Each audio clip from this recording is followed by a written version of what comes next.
Hi everyone, welcome to this fortnightly Tools for Frontline staff session.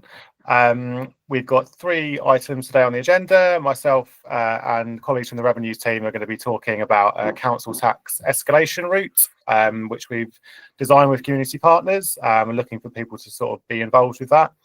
And then we've got Nicola Joyce from the adult learning team at Hackney who's going to talk about their offer from September. And then finally, Nigel is here from the Vulnerability Registration Service, who's going to talk about how residents can sort of register themselves as vulnerable and the sort of offer that comes with that. So I'm going to kick us off. So yeah, we wanted to come to this space really to talk about some work that myself, the revenue service, so that's Jonathan and Mike who are on the call, and some of our community partners and other council services have been involved sort of in different moments throughout this process.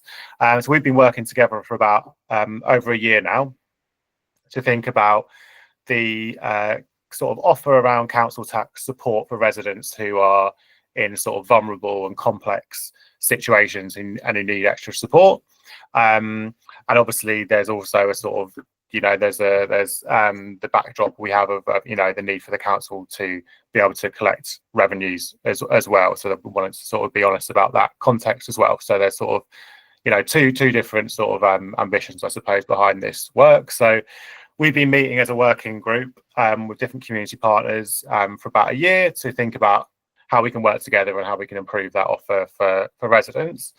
So we've had a few different and that sort of working group has wrapped up now, but we've had a few different sort of tangible outputs from that.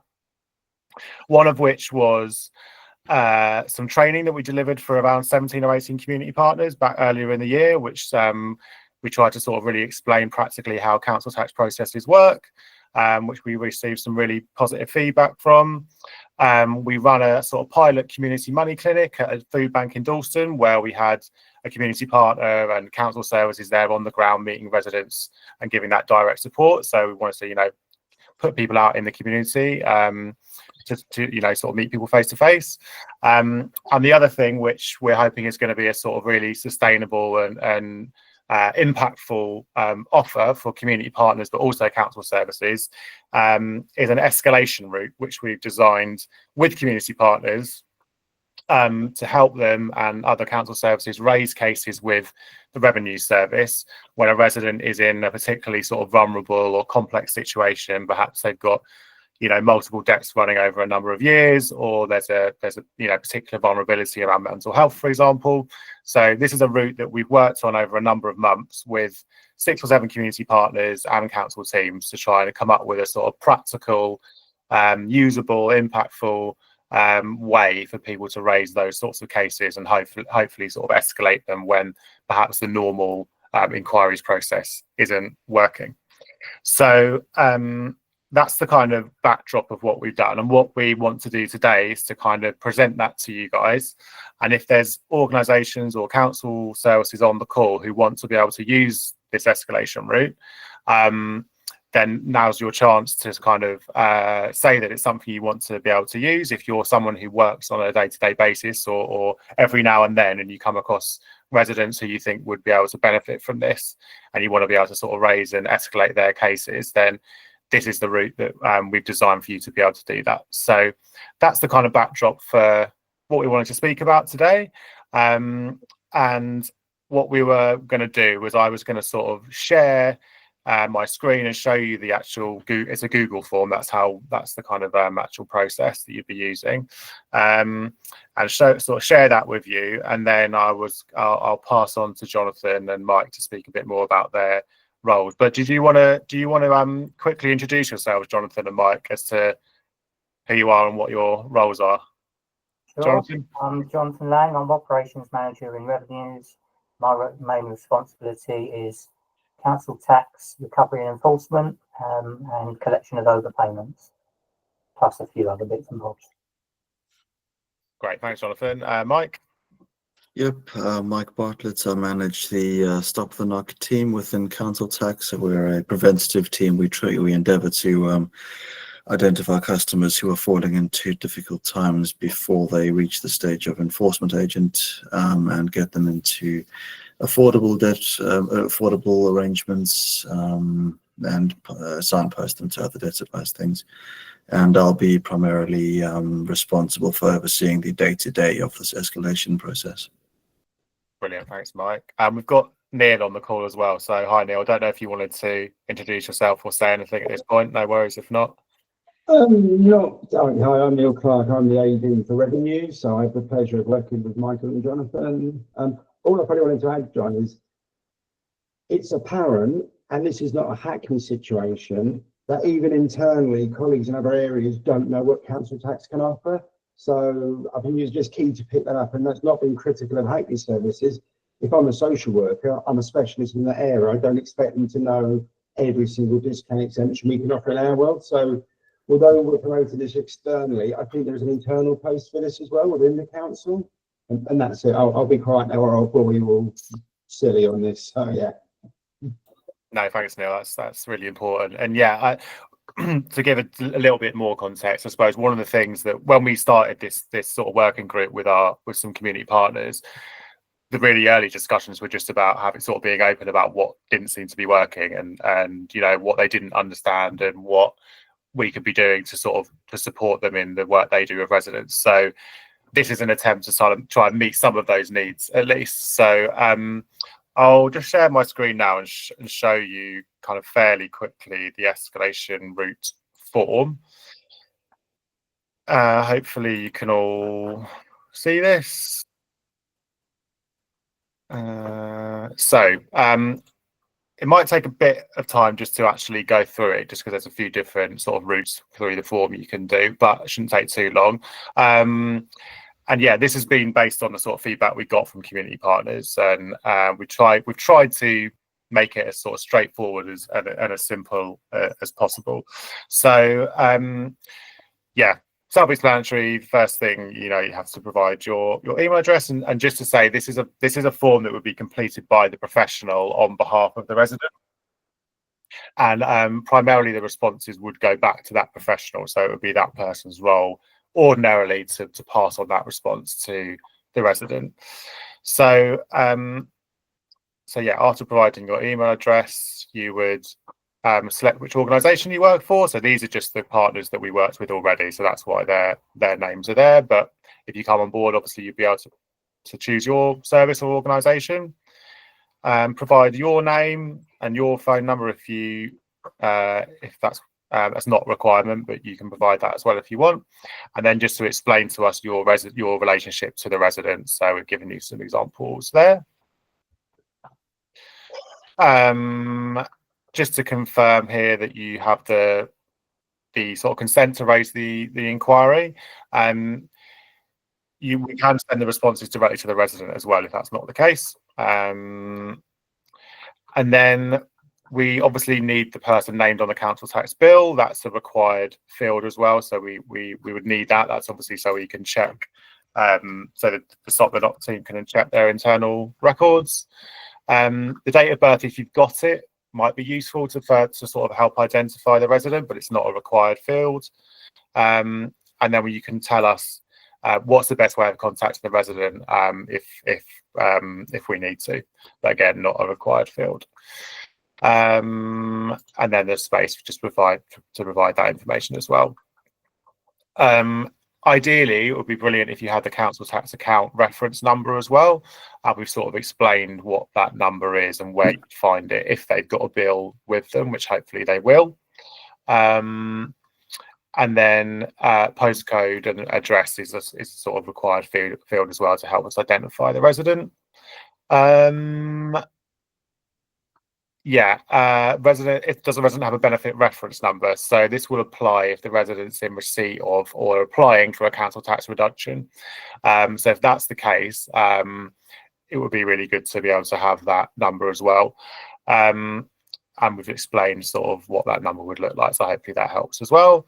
You've got some options here. So if we click yes, we have it. I'll just fill that bit in. So if you do have the benefit reference number, it will take you to this field here, so you can provide that. And then we've got some options for you to just tell us what the inquiry relates to. So you can tick as many as you want here, and that really is for us to understand when people are using this form, what are the things that keep coming up. So we wanted to be able to kind of, yes, use this form as a way for you to raise inquiries with us, but also for the council to understand what are these recurring issues which seem to be coming up quite often, and we can maybe take that forward and think about how we can improve in that area. So we'll just take one of those. And then you've just got this is your opportunity to actually say what the inquiry relates to. So this form really is focused on council tax. So we obviously understand that a resident's situation might, involve other elements as well, whether it's housing benefit or housing in general. But this form really is focused on council tax. If there are other elements that you want to raise with us at this point, internal referrals could be made to other teams, but the response you'd be getting really from this form is related to their council tax issue. If you have documentation you want to share with us, maybe whether it's bills or other letters, between the resident and the council, for example, unfortunately Google Forms didn't allow me to add an option to upload it. So if you do have documentation you want to send us, you can email the Stop the Knock email address, which we've got on the form. So yeah, that's the sort of main bit where you're going to be telling us what the inquiry is about. We've also added this option where you can notify us if the resident is vulnerable and or disabled. So if you click yes there, let me just fill that bit in. If you click that yes on that question, it will take you to this option here, so you can explain to us the sort of context of the resident. So that will obviously help us, will help the Stop the Knock team sort of think about how to respond to that, basically. And you can also tell us how you think we might be able to best support the resident as well. So we wanted to include that wider context there, so so the team can really understand the resident and sort of their situation, their context. And we put a link to the services policy on vulnerable cases here, so you can understand what we mean when we say vulnerable.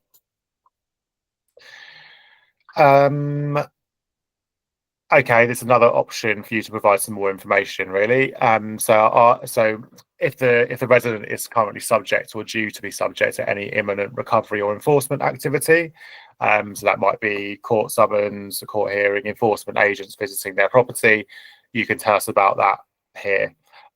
So we know that obviously in the most serious urgent cases that may well be the case. So if you click yes there, you can provide further information. And again, if you've got documentation, you can email the team and sort of reference the resident's name, and we'll be able to sort of join the dots. And I think, yeah, and then the final question is just if there's anything else that you want to tell us. So once you do that, that submission will then go to the Stop the Knock team, which Mike manages, and you will also get a confirmation email which will explain to you again that we'll get back to you with a response of some nature within 2 working days, and you'll get a copy of the actual thing you've submitted as well. So that's the form itself. Hopefully I've explained that quite clearly, and that you agree that it's probably as simple and as straightforward as we can make it. There were some other suggestions which community partners wanted us to incorporate, and we've tried to do as many of those as we can. But to be honest, some of it is just tech issues with Google Forms and the limitations of that. So yeah, but we've kind of really tried to listen to what community partners want, and based on their experiences of working on these sorts of cases, and sort of built it out of that. I was going to pass on to Jonathan to sort of run through what the Stop the Knock team does typically, so you can understand, if you are going to submit an inquiry, who the people are that you're submitting it to and what their skill sets and what they can actually do. And Jonathan's also got a flow chart as well, which will kind of take you through roughly what the process would be. So I think I'll go to Jonathan first, and then happy to take any questions as well. So Jonathan, do you want to take it away? Great, thank you. Yes, so I just wanted to give some background regarding the team that are handling the escalations. So the Stop the Knock team was born in late 2017 as a way of intervening in the standard process of recovery of council tax for those residents that might be struggling the most. And the aim was to reduce the number of residents who had, with council tax reduction, from getting summons to court or being referred to enforcement agents, as Mike mentioned earlier. And of course, that obviously incurs extra costs. There's just 6 members of staff on the team, including Mike, team leader, but they look at as many cases as possible prior to every bulk issuing of final notices and summonses. So final notices are generally issued fortnightly, summonses roughly once a month. They'll try and make contact with residents via telephone, SMS or email. And when contact is made, they'll try and find out why the resident may have missed payments and what they can do to help.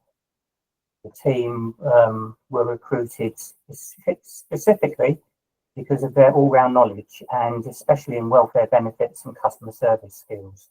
So they're not your bog standard recovery officer. They provide a holistic approach, getting to the bottom of what the residents' difficulties are, and where possible, providing solutions in terms of affordable arrangements to pay, reductions they may be entitled to, signposting to additional financial help, and debt advice. They work closely with the more recently introduced Here to Help team, who you'll know about, who are able to provide even more assistance. So now I've told you a bit more about the team that are handling the escalations. I'll talk you through the process, and I'll just share my screen.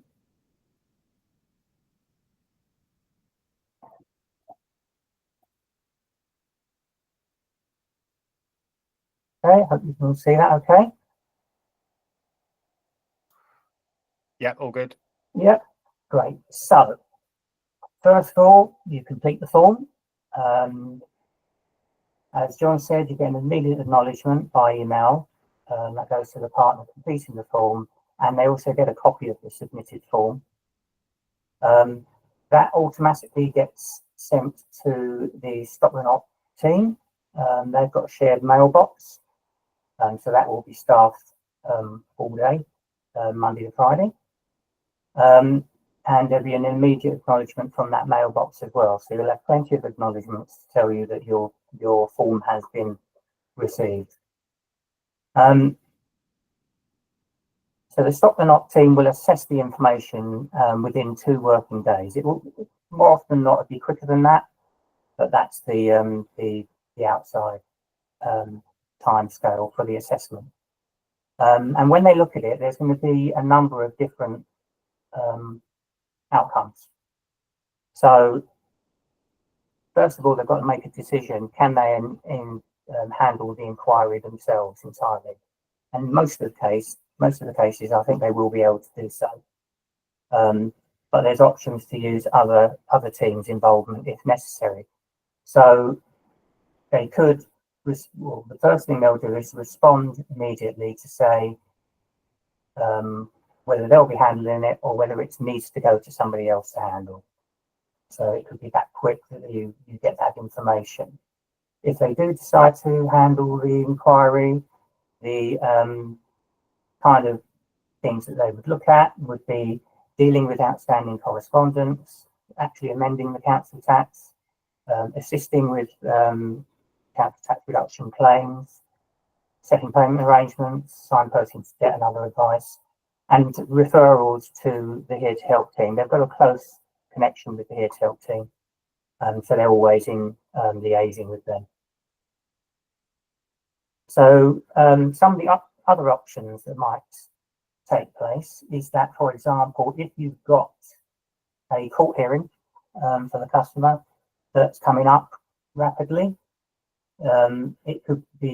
situation could be referred directly to the court officers to adjourn the case to give time to respond to the inquiry. generally the court officers will then take over dealing with the whole inquiry, because they've got a responsibility to advise in writing that they've adjourned the case and when it's been adjourned to. And as I say, generally they would just respond to what the inquiry is, especially if it's just about council tax recovery process, for example, and not involving anybody else. Another option might be to refer to me or another team for something that might be more complex, perhaps contentious, maybe involves housing benefit overpayment debt as well, something like that. We've also got a specific officer that deals with liaison with the enforcement agents, so we may want to get them involved to contact the enforcement agents and maybe put a case on hold, return the case, ask them to pass it to the agents' welfare teams, that sort of thing. We've also got another officer who deals particularly with vulnerable customers. So once we know they're vulnerable, their cases will be logged and monitored and reviewed from time to time to make sure that everything's going okay with them. So there may be some to and fro between the Stop the Knock team and either me or one of these other officers. But generally the response will be coming back from the Stop the Knock team with the answer directly to the person who requested the help by the escalation form. There will be communications with the resident, because every change you make on our council tax system will produce a bill. Anything done on the benefits system will produce a letter, and those things will go out automatically anyway.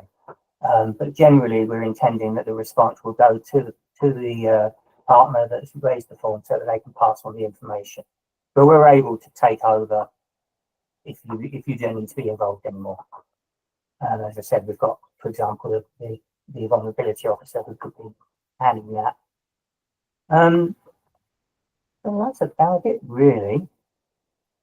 If there's any need to chase up an escalation, I don't expect there will be, because I'm expecting everybody to be treating these inquiries with a certain amount of urgency.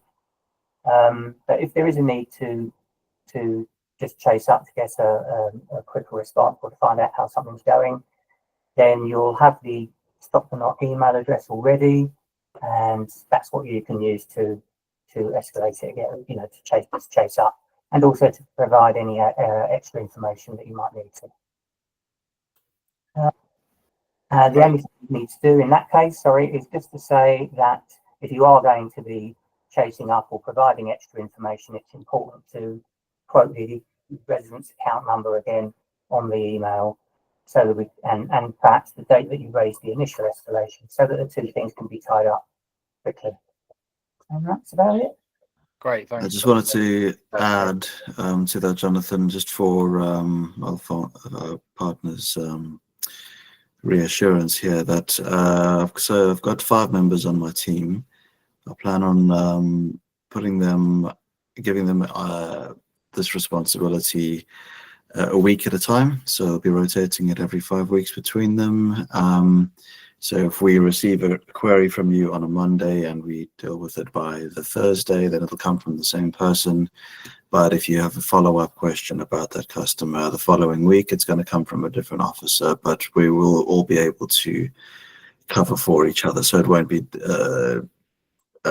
dealt with by a specific person all the time. We will all be covering for each other, so that we've it's not reliant on an individual person being available. It's going to be continuous cover.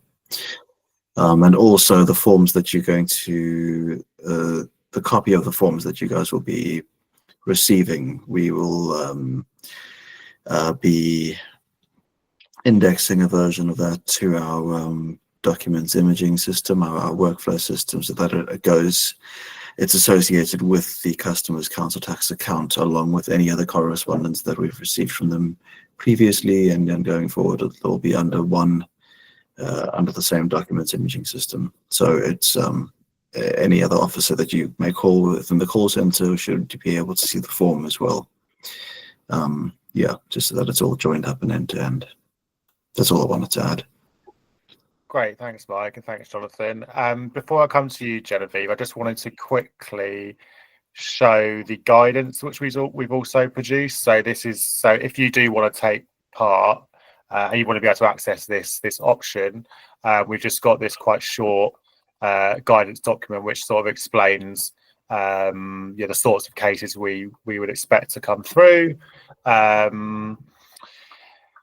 Just a quick link to the form and what's in the form. So there's just a sort of something to refer back to, basically, for people who are taking part if they've got questions, and just a short section here explaining the sort of regular routes, basically, for sort of your more sort of day-to-day cases, I suppose. So there is that extra resource there, but we're also on hand to answer any questions as well. So I think that was what we wanted to explain to you. So hopefully that all makes sense. And we can take questions. So Genevieve. Maybe I should defer to Neil. No. Don't do that. No, you go on.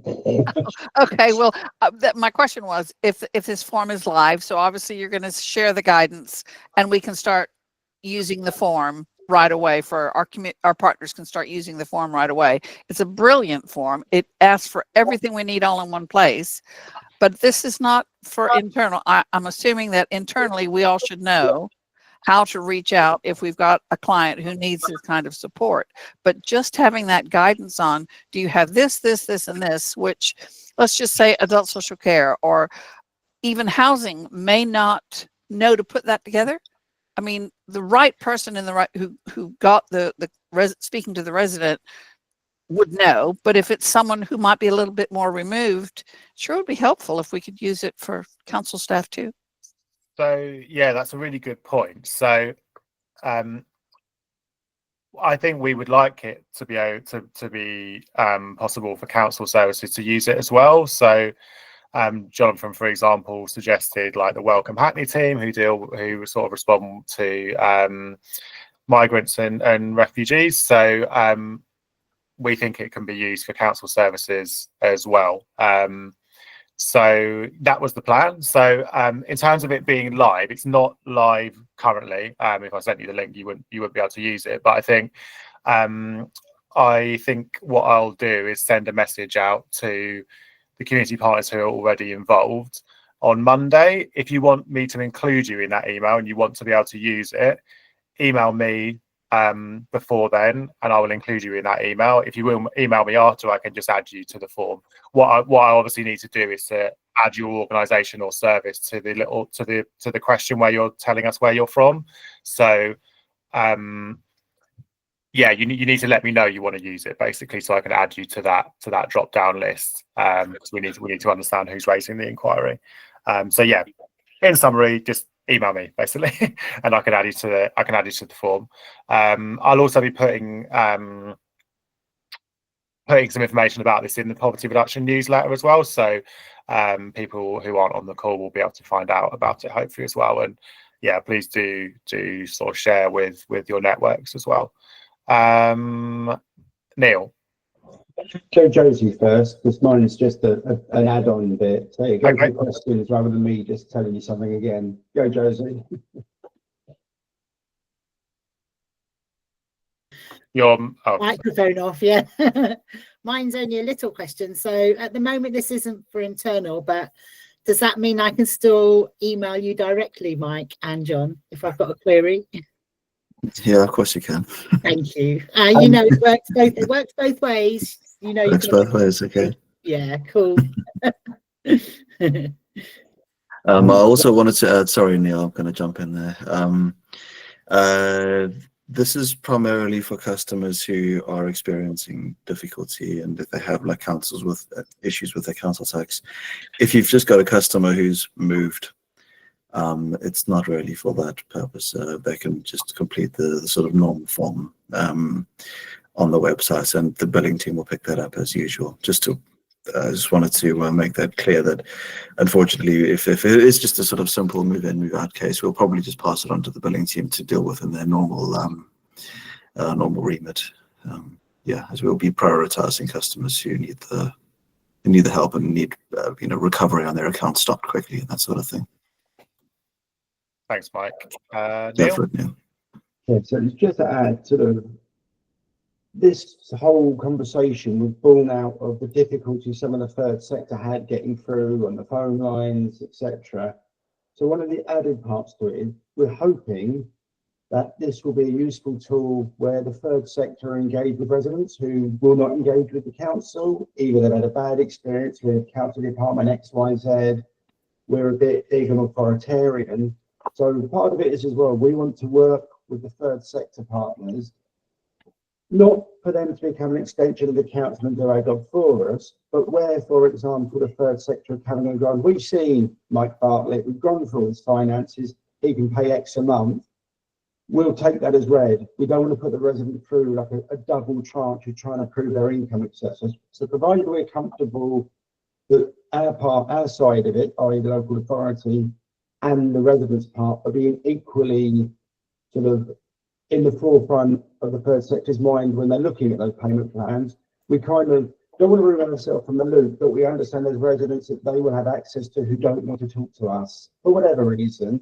So hopefully it will give us a channel to help those residents who aren't engaging with us. So yeah, that was a bit, it's like, we see this very much as a partnership, not dissolving our job to the third sector to do, but basically cutting some of the hurdles the third sector might encompass when trying to make arrangements on behalf of residents. We'll pretty much go for a trust policy until we feel, if at any point, I'm sure this won't happen, it's too one-sided a relationship, but we're confident that won't happen. So just to add that in, it's not just a way in, it's hopefully building relationships with the third sector so that when residents come in, they see the third sector as separate and autonomous from the council, but we've empowered that third sector to almost be acting on our behalf when agreeing arrangements. That was a very long way to say that, so apologies if it went on a bit. No worries, thanks, Neil. And also just to add, we will probably be holding some sort of drop-in sessions once every couple of months as well for people who are using the form, because we obviously want to make sure that it's that it's helpful and that people are using it, and just be a useful space for us to come together from sort of the people responding to the inquiries, the people who are raising the inquiries, just to understand what's working, what's not working. This is very much a process we want to get right. So if there are things that we might want to change on the form or queries or problems that people want to raise, we're going to have those spaces as well. So we're constantly sort of reviewing it and making sure that it's genuinely helpful for people. So so you'll all be invited to those once we set them up. Any other questions on this that people want to raise at this point? Yes, John, I have a question, if it's okay. Yeah. The process, because at the beginning I was in a meeting, I apologize. How many weeks does it take, the process of this? So I think do you want to come in, Jonathan? We will respond within 2 working days to the initial form. We can't really give a timescale of when the query will be resolved because we don't know what's going to be involved in it, and we could be reliant on other teams. So, for example, if we wanted to apply an exemption because you've provided this extra information and the person's exempt, but they're already in receipt of council tax reduction, we'd have to wait for the benefits team to remove the reduction before we could put the exemption on, and there's obviously timescales involved in that transfer of information. So we don't really want to put a timescale on it, but what I'm thinking is that we will all be thinking that these are urgent cases because they're of the contentious or vulnerable nature, and I would like to think that most things would be wrapped up within 2 weeks if that's humanly possible. But what we're going to do, I don't know if you mentioned this earlier, John, actually, is that we're going to review the process anyway. So we'll be reviewing it internally and also with the partners, especially those that helped set it up in the first place, maybe every couple of months. And we can see whether it's working or not, or what might need to change. Yeah, absolutely. Thanks, Jonathan. any other questions? Just conscious of time, and we've got 2 other items on the agenda. But if there's any urgent questions, then jump in. Yes. Joycelyn? Yeah, sorry, I can't find my laptop went off, so I joined on the phone and I can't find the hands up one. Hands up. Yeah. I want to find out, during the process of you revealing, because I believe it might take more than 2 weeks. So my question is, during that time, what will happen in case they have like a deadline on the letter response? Because sometimes they waited until when you are really putting pressure on them by sending them to court and all that. Even some of them even wait until the court letter comes out before they start running around for help. So in this case, and we send this form in, what will happen? Are they going to be on that pressure, or going to reassure them to calm down mentally, emotionally? I can That's my answer you, concern. Jocelyn. Yeah. So I can put your mind at ease a bit. My team members will be putting the account on hold in the first instance, and if something is going to take longer to correct than we initially thought, then we can extend the hold. But we understand that customers will be getting a final notice, which may be a bit worrisome for people, or if they've got other types of recovery notices. Yeah, it can be a bit stressful. So when we acknowledge your email, we may just say, let's say, for example, we'll use Jonathan's example of applying an exemption, but we need the CTR to be removed first. We will then say, we've messaged the benefit section to remove the CTR. Once they've done that, we will apply the exemption. In the meantime, the account will stay on hold for 2 weeks, 3 weeks, however it's necessary. Yeah. Thank you. Great, Cool. Thanks, Mike. That's a really important point. So thanks for raising that, Joycelyn.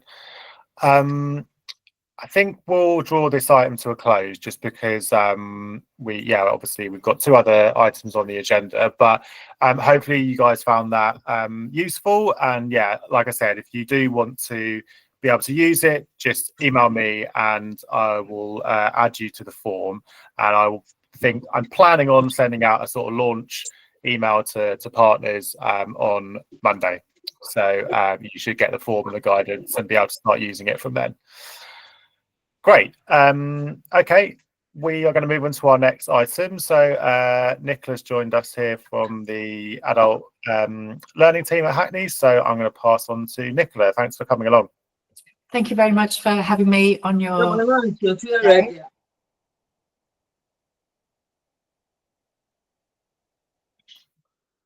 Take it away, Nicola. I've just muted. Okay, so I want to take 5 minutes to briefly highlight the Hackney Adult Learning offer. I'm reading from notes, so you'll have to excuse me. It's a proper pitch.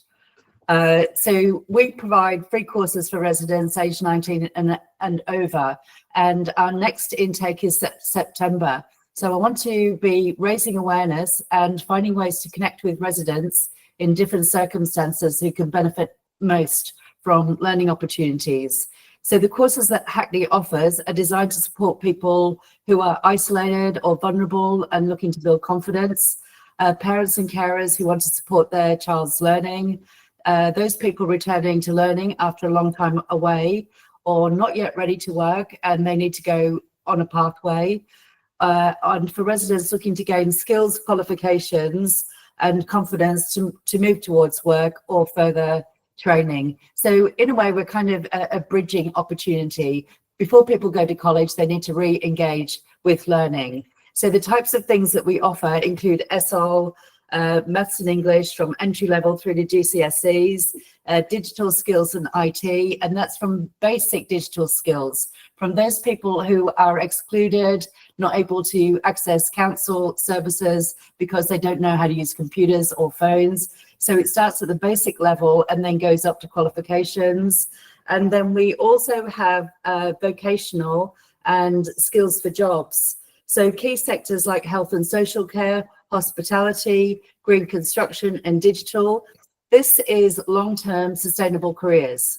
And so we're thinking about the whole person and the complete journey. So once people connect with learning, they can then progress potentially into very sustainable careers in growth sectors. So again, I just said that all our courses are free and they're designed to be supportive and accessible. They're delivered in community settings. So there's lots of one-to-one guidance and support. So the types of, I'll share the prospectus with you afterwards. So often people, they find their voice by going to these courses. You know, they build discipline to turn up. 4 hours a week makes a difference. They build community, they're in a supportive environment, and they learn to speak up and share their experiences in group situations. So there's a great number of soft skills that are developed as well as technical skills. And for many people, soft skills are potentially more meaningful than technical skills for a job. So adult learning plays a role in poverty reduction. So a major benefits I just mentioned is the confidence, skills and community, which raise aspirations.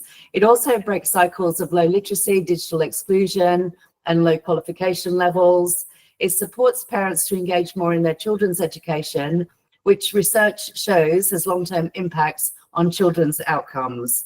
And it also provides a route back into learning for those who may have faced barriers in the past. There'll be many people who've been excluded from education and they've had dreadful experiences in traditional settings. So again, these community settings, it gives people a second and a third chance. Hackney is a very high skill, high qualification borough. So we have to help the long-term residents connect with where sectors and jobs are at the moment. So one of the main reasons for me coming to this meeting today is that I wanted to get advice from this meeting about how I can better reach the residents in the community spaces. So we've developed and printed a prospectus, so a hard copy prospectus. So I want to make sure that that gets out into community spaces with good footfall and ideally staff on hand who can be an intermediary, helping residents, look at the information, maybe fill out an expression of interest form. So it's like an informal referral, if you like. What will happen is that one of our advisors would get back to them and actually talk through the offer. But it's just saying, are you interested in learning? Let someone guide you and talk you through what we've got available and find the right fit for you. So, I want to encourage referrals through different service areas. So after this, I'm going to pop a link into our webpage, which is our referral tool. And I'm very keen to get advice, as I just said, about where are the locations where I should have the printed prospectus, where it's most likely to connect with the most residents. If I just send it out willy-nilly, it just gets lost. Genevieve. Thanks, Nicola. That was really useful, and hopefully some people on the call will be able to suggest some good avenues for you. Genevieve. Thank you, Nicola. This is awesome. I've always promoted this service. Any opportunity I get, I'm in Benefits and Homeless Prevention Service. One of the tools that we offer our residents in temporary accommodation is a guide to private renting. Those people need to learn more about how to enhance their skills and job capabilities. So I would suggest that you reach out to Bertram Oweti, who is the manager of the housing supply team. We can get you that information if you like. I was also going to ask you if you had posters that we could put up around the HSC, our hostels, and some of these community organizations may want to put up a poster that might get someone's attention to then look at the prospectus. I've got no marketing budget. I've got no posters. Yeah. Okay. Just curious. Yeah. So, so it's like we invested in the prospectus, and then how do I activate it? There's all these trade-offs, right? And maybe in future I would do it a different way, but bit by bit we're figuring things out. So the housing supply team, you're recommending? Yeah, I'm gonna put their email in Thank there. you. Great, thanks, Genevieve. I'm going to come to the question in the chat from Batia, which is there any autism specific provision in the prospectus? No, not specific provision, but there is learner support. So many people that do these courses have SEND or autism. So again, I think you have a look at the prospectus, or you just ping an email to the adult learning team and you have a chat about your needs. And it's their job then to connect you with something that fits your interests and your needs. Thanks, Nicola, and thanks for that question, Batia. That email address you just mentioned, Nicola, is that presumably is on the prospectus and the website and everything? It is, and Yeah. I'm going to send you the link to the webpage. Yeah, great. Just with, I'm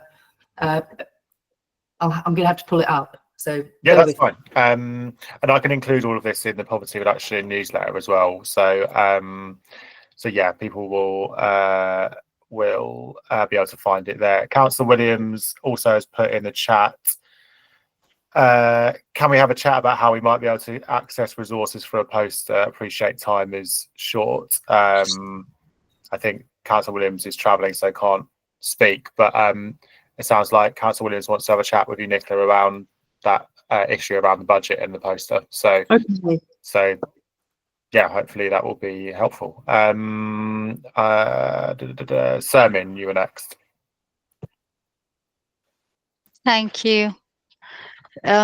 So yeah, if there are some information leaflets and things we can share with our carriers, but I would like to find out about the adult learning. Is there anything special for some people if they have learning difficulties or neurodivergent like ASD? Is it like one-to-one support available? And also, what is the eligibility criteria to go on to adult learning? For example, if they have a higher level of education, are they allowed or not? And is it going to be free for them, or do they need to receive benefits to get on those courses? And what is the highest level of that learning? Also, sorry, I asked.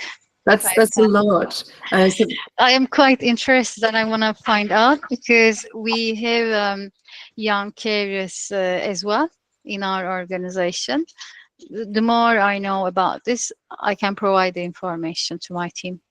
So it's 19 years plus age. 19 years plus, okay. Hackney resident. You have to be below a certain income threshold. Below, okay. Yeah, and I have to check. So the funding requirements are the adult skills provision. So I can connect. It'll be on our website and it'll be in the brochure. But we don't have specifically courses for people who are neurodivergent or SEND. If you can think about it, they need a topic and not a need to do learning, right? So what topics are they interested in? And then is the setting a good setting for them? And we do have some classroom support, but of course, it's not massive. It's the council. Okay. What is the highest level of that adult learning? Is it level 3 or level 4? Level 3. Level 3. Okay. Thank you.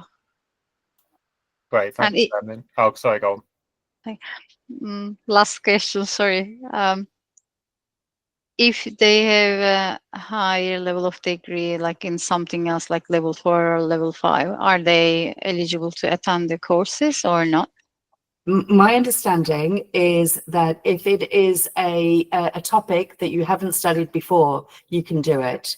So this is very granular. This is not my main gig. I'm a policy person. So I think if you haven't studied that topic before, you can swap between topics.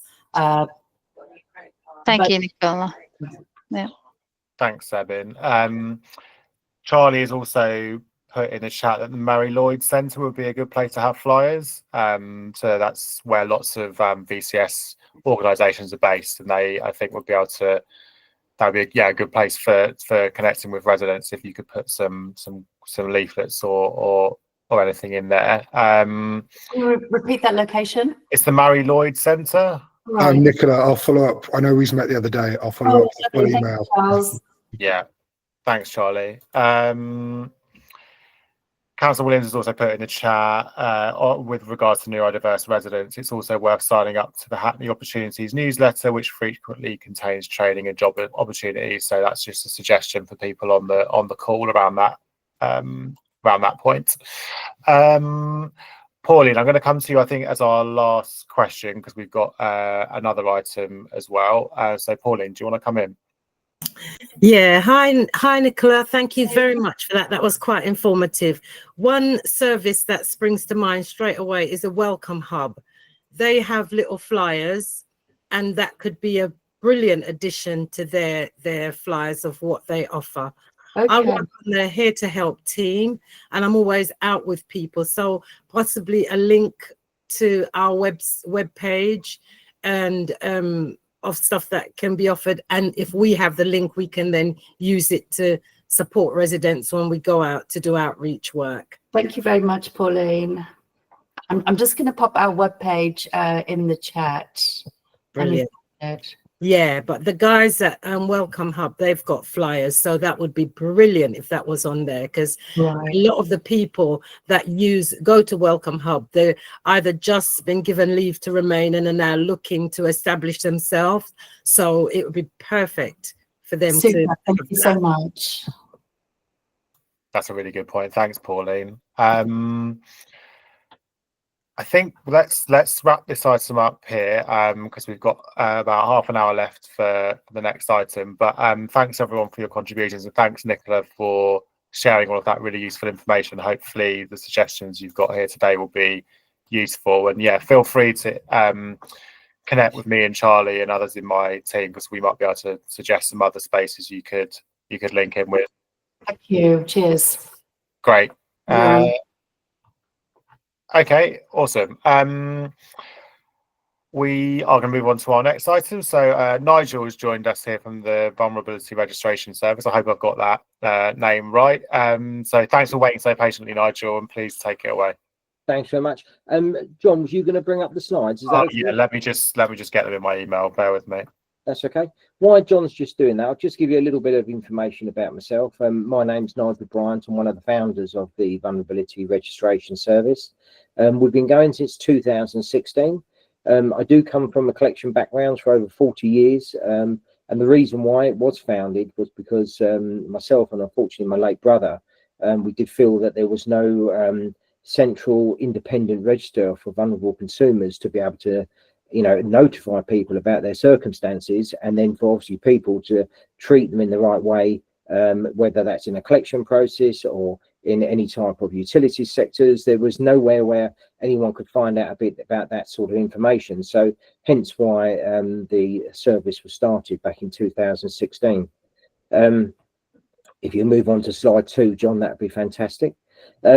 We at the moment we're the largest independent vulnerable registry in the UK, heading towards 1 million records at present, and the overarching objective of the VRS, like I said, was to provide a single central communication point for organisations to identify the consumer and to approach them and deal with them in the individual in the correct way. It's very dynamic, the vulnerable registration service itself, where people, like say, vulnerabilities are transient, so that when they do log on, they can register themselves. But obviously at the same time, if it's a transient where unfortunately say it's a bereavement, they've lost a loved one, and after 6 months they feel like they no longer need to be on there, they can access the portal themselves and they can deregister themselves as well. So it's very fluent for them. The VRS data sector is a very we call it sector agnostic. A vulnerability registration can be sourced from or is relevant to government, banking, financial services, insurance, telecoms, utilities, etc. The vast majority of our data is shared with explicit consent, which means that the people registered with us want to use their service providers and data in order to find out about their vulnerabilities to treat them in more an appropriate way. The access to the actual service itself, people can register, i.e. third parties, local authorities. You can register people through an API, which is quite straightforward to set up if you have that availability or the tech team to be able to do that. Also, we have a really simple portal, which we have obviously local authorities using that at the moment. Very, very easy. We set you up on the system. It's a straightforward CSV file. We'll obviously name, address, date of birth, and the necessary vulnerability flags. We have 35 in total that you can choose, so it's very simple to just load that directly into the system, and obviously that would be then loaded directly onto the VRS database. It's like I say, it allows that single reference point for any other type of businesses that are using the service to be able to pick up that information. The added protection of being on our database, people are beginning to experience other advantages as some of our clients are offering vulnerable people cheaper rate tariffs. So in our systems, we do work with the access in there for people using the systems. Now, if they are aware that someone's vulnerable, well, obviously in the utility sector, there's cheaper tariffs available for obviously their electrics, their gas, etc. In the actual portal themselves for the actual consumer, there's lots of benefits in there for them. We have obviously we're integrated, and these are all free for them when they log in. We have Invest, a benefit checker. We have an income and expenditure. We're linked in with the national support network, so individuals are able to look at where can they access that specific information that they do require, rather than searching in lots of paper on the web, which some people do struggle with. So we're trying to put all the information which is available for them in there. We also are we have linked up with My Care consultants and Money Carer around, especially for people who are caring, which our CEO Helen Lord, is very passionate about that. Our sector agnostic, who we work with, well, we work with all sorts of providers. First of all, when it was started, it was around financial services, but as we know now, it's not just financial, it's non-financial as well. So you can see there the sort of service providers we work there. We have obviously financial services, utilities, telcos. In the consumer support, debt management, charities, illegal, we work with the illegal money lending team.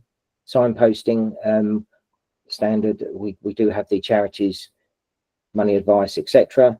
And then obviously in the consumers, power of attorneys, court of protection, which obviously working with the local authorities, estate management, solicitors, appointeeships, and money management. We will work with all organisations that would like to offer a service or can benefit from the vulnerability registration service. So next slide, please, John. So we have data sources and definitions in the VRS. The sources of data, they come from self-registrations. So consumers do find out about the VRS through the signposting of the services just mentioned. They can log on to the VRS. They do set up an account. They will run through that process and select the necessary flags, which we have a little definition on the right-hand side. It is a little bit deeper than that now. We do offer also outcomes now as well. And obviously they register with that, with their consent through the self-registration. People can, a power of attorneys, an individual can register on someone else's behalf for a power of attorney as well. We do take that through solicitors and other third parties as well. Court protection orders. VRS obtains registrations from local authorities, yourselves, solicitors, estate management, and companies of court protection in place, and manage, and then obviously who don't have that capacity to manage their own financial affairs. Charities and debt management companies, you can see there, we also do accept obviously information through themselves, and the VRS user clients themselves. So we work on a reciprocity basis. So financial services people who do use the VRS to look up on the database, obviously with the reciprocity, with the consent of the client, they actually do register vulnerable consumers as well. Because the whole purpose of is, it's fine that companies do understand if they've got a register of vulnerable consumers, but it's siloed, so no one else knows about it. So the more people who are aware with the consent of the consumer, the more help that's available for them. On the right hand side, you'll see some definitions of vulnerability there. These are 34. I think there's an extra one on there at the moment.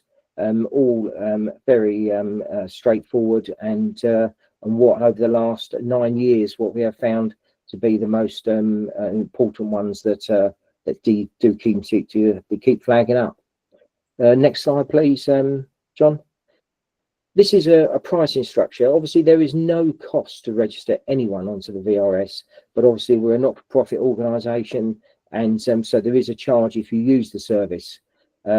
Obviously, with local authorities, if you did want to use the service, please, John will give out my email there.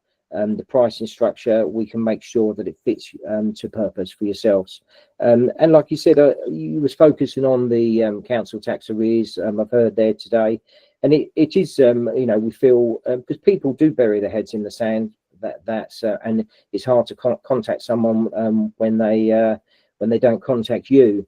But at the same time, if you was able to search and see that there is a vulnerability, then you can treat that maybe in a slightly different way, and at the very least, produce a better outcome for the consumer.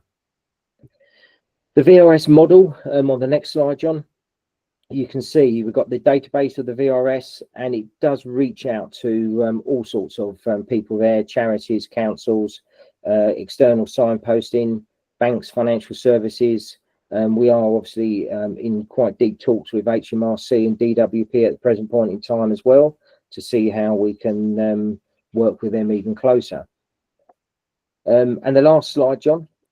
This is a heat map, which you can see where more of a concentrated area that we have at present. It is changing on a monthly basis. This one is about 5 months old, so it will be changing again next month. We do it on a 6-monthly rota. And it just gives you an idea of where you can see those heat spots for people, unfortunately, in a vulnerable situation at that present point in time. A sample of suppliers on the final slide. These are people that we do work with, and at the moment, some of them that you might know, but it is a growing people of our suppliers that we're working with, and like you say, we do see that changing dramatically over the next 12 months. We are always in close discussions with the FCA. I'm down to London quite a lot there as well, and they've been very receptive to the VRS, and actually have sort of mentioned us, which they don't normally do, in one of their local one of their recent meetings they did have.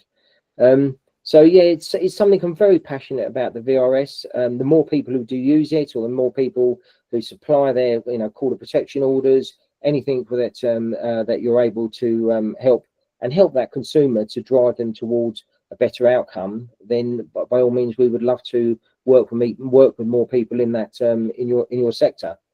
That's about it from myself, so I'm happy to take any questions from yourselves on it, John. We do have lots of literature, which Simon actually on here would be more than happy to send out to anyone if you'd like to know more about the VRS and how we could work with you. Be more than happy to supply that to anyone who would like to know. Great, thanks, Nigel. Fantastic presentation. Looks like a really innovative and useful service. So yeah, great. Thanks for coming along. Genevieve, you've got your hand up. Thank you very much. Extremely informative, Nigel. Yet I missed a bit. I had to step away for a moment. So I didn't understand the banding and the pricing based on 0.0001 banding, and that didn't connect for me. No, that's all right, Genevieve. So the minimum banding on there, if you're accessing up to 100,000 searches in a year, the banding works out at 10p a search. If you are doing up to 10 million searches a year, it drops down to 3p. I mean, it's like anything, Genevieve. We do want to work with, because we think it's really important in the local authorities. So if there was, if we need to work on that in a different way, because it's got to work for us and yourself, we're happy to talk to you. Okay, thank you. I'm not quite sure yet. Josie, my colleague, will probably have more. She works directly with clients frontline. I'm more in the background. So thank you for that, Nigel. Right. Oh, you're on mute, Josie. There you go. There's quite a few people that would like to keep me on mute, isn't there, Jonathan?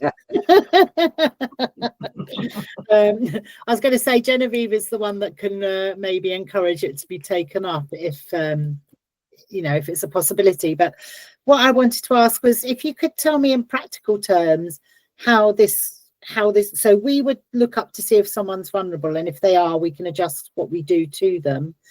Does anything go out to the clients as well? So for example, if I had someone that is lonely and isolated and has drugs and alcohol problems, along with financial problems, would stuff go to them with links of where they can go and get help?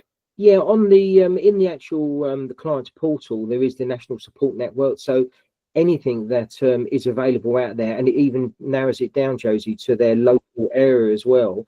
It's all available in one central place. So, i.e., if they was missing out, if they think they're missing out on benefits, I mean, we do hear the sum of 24 billion being not claimed in the UK. They can actually fill out a benefit. It's free. They can access a benefit check to see, are they missing out? If there's support they need, they can use the National Support Network, which we integrated with, where they can get that actually access. They can fill out an income and expenditure to see, to actually understand exactly where they are at that present point in time. So we're trying to make it very easy for someone to actually find the information they need in one place. Like a central information hub for them. People struggle. I'm sorry. That's right, Josie, but I find people struggle of where to find that information. If it's in one place, it will make it, we find, and it's making it so much easier. So then could I type in and get that information as well? Because quite often it's useful to have one place to go to direct people. We did have something in Hackney. I'm not sure if that's still available, is it, John? But yes, so I could go in there and say, right, I've got a vulnerable client with this, and yes, you could go to the area. If you become a client, you'll get free access to that information yourself. The National Support Network is built into the client network, so you would be able to go and find that information and give it to that person who requires it. Yeah. Okay, and sorry, I've got lots of questions. If we have, say there's an organisation here, for example, or one that I come across that I think could be included in that, could we put suggestions forward to you to say, oh, I found this organisation, you might be interested in including them? Definitely, yes, yeah. You just fire that to me. We work closely with the National Support Network there, and if it's something we can add in, or we would be able to put on our support page ourselves. Yes, of course we will, Josie. Yeah, happy to work with you on that. One more question. If you've got someone that isn't very computer literate, do you give them additional support, or is that they get that support through the suggestion? In our flags, Josie, there is a specific flag around that about computer literacy, etc. And there is we have an outcomes now that actually the consumer chooses what outcome are they looking for, which is a big thing in the regulatory world at the moment. I think on the last report from the FCA, they mentioned it 98 times. So what we've done, which is something different, it's not just, oh, there's a flag. It's like, well, what is that person actually looking for? What outcome are they looking for? So we've produced specifically to each flag, between 4 and 5 outcomes, so that when you're getting the information back, you can actually see what is that client is actually, or that consumer is actually looking for. And again, actually, Josie, drop John, you by all means give anyone my email address if you'd like to know more about the flags and the driven outcomes that come through from that, Josie. Happy to share that with you. Okay, I'll have a chat with Genevieve after. Yeah, please do. Thank you. Lovely. Thanks very much. That's great to see you all. Thanks, Josie. Great questions. Mike. Yeah.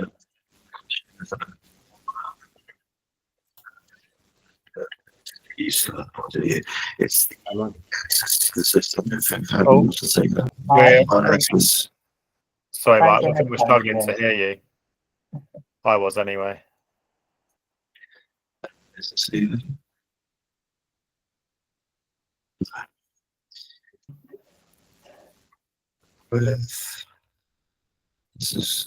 great. This is good.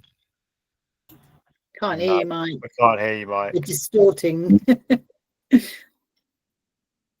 you hear me now? Yeah. No. Oh, okay, great. That was exciting. Would it be one sort of login, say, for the entire council, or to be shared between various services within the council, or would each of us need our own sort of login and annual subscription, etc.? No, Mike, we could work it so that it was a one login, I believe. Then questions, more than happy to, if you obviously send me through, contact me regarding them. I'll have a word with the IT, but we would make sure it's as simple as we can for yourselves to gather that information that you'd need. And it would, regarding any cost, it would only be the one charge, Mike. We don't charge multiple times or anything at all. And but again, you know, I'm open to, or the VRS, I would say, is open to making it as an easier process as we can for you. But yes, you know, I believe it's a one password. But again, I just need to check with the IT on that. But I would come back to you immediately.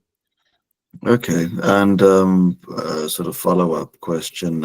If, let's say, Josie has a customer, she does a search, she finds that the person is known as vulnerable or uploads it, and then I coincidentally come across the same customer and I do that search, are we going to get stung twice for the same, I mean, charged twice for the same person?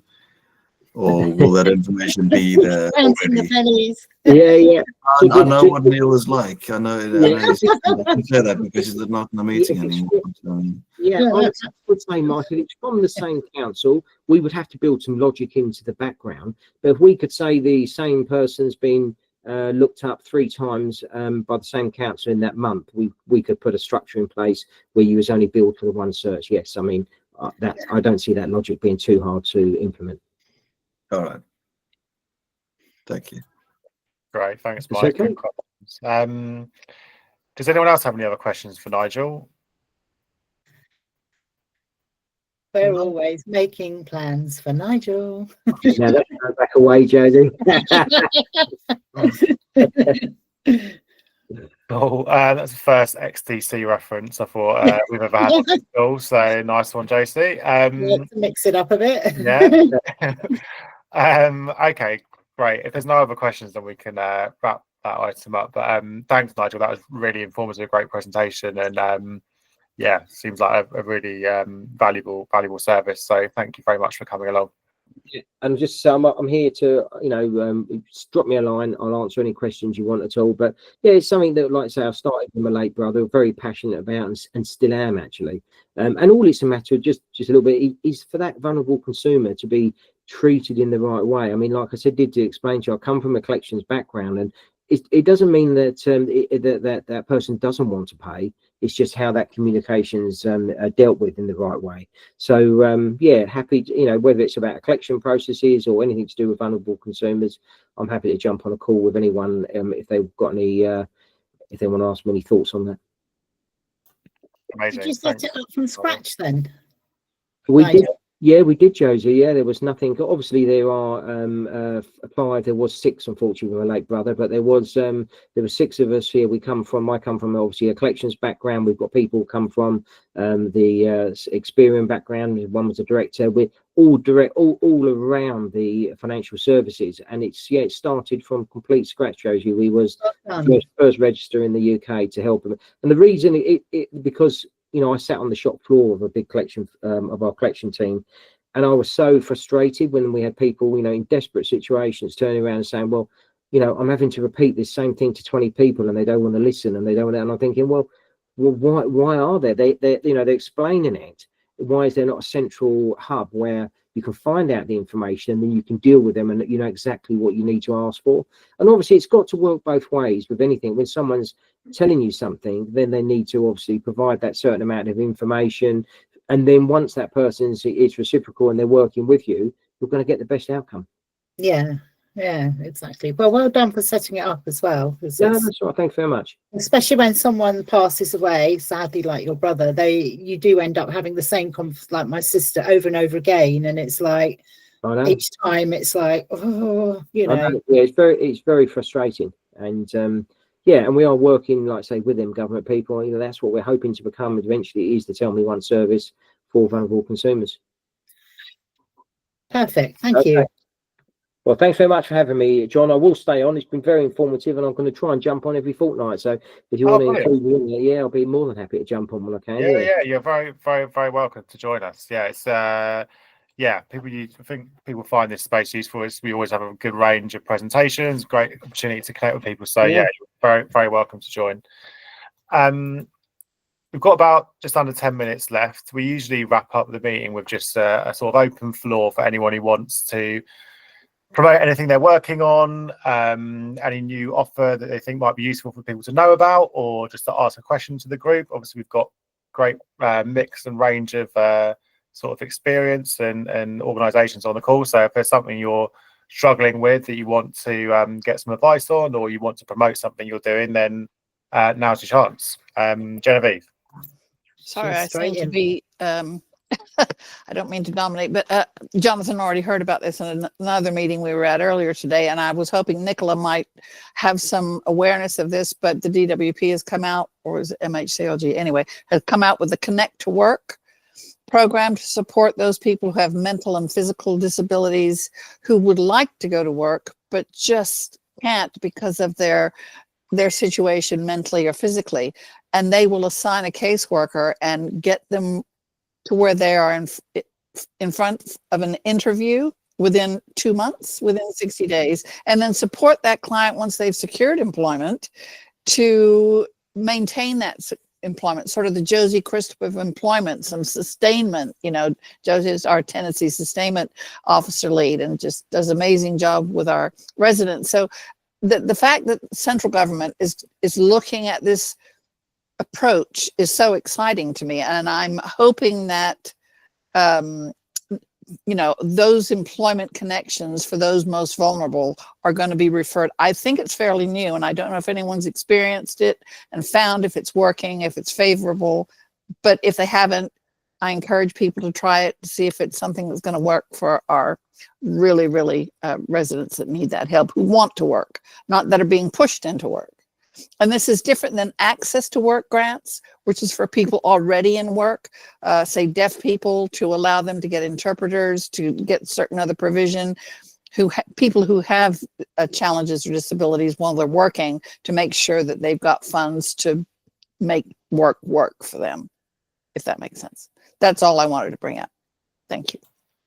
Thanks, Genevieve. So is this something that residents access directly themselves, or is this like a... They can be referred, they can refer themselves. I'm going to put a link to Connect to Work in here. I think it might include it in the newsletter. If you've got a link, that would be really helpful. Yeah. Thanks, Genevieve. Charlie. Just my usual spiel.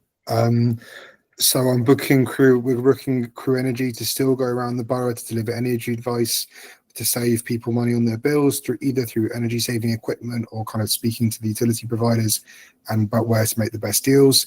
We're coming up to autumn now. This conversation is going to be more and more pertinent. We're already booked for August. So if you are doing any particular activities or you're running anything, let myself or Marcella know, and we can send on our advisor.